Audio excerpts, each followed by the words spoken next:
Today we're going to talk about recuperation in a Macan Electric. To adjust the recuperation between the two modes of on and off, you can go to Car, and then here you can see in the bottom right hand corner, off or on.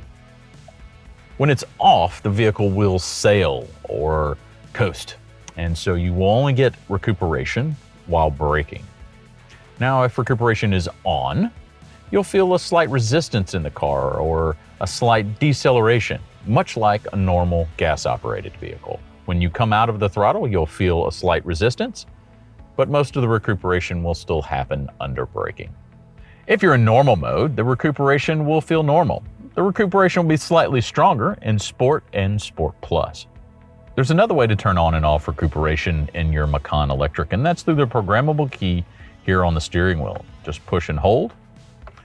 Currently, it's assigned to the Porsche Electric Sport sound, so let's change that. Let's take a look here. Recuperation on and off. Set.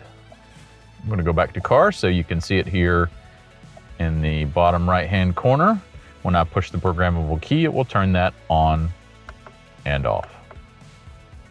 You now know how to adjust the recuperation settings in your new Macan Electric.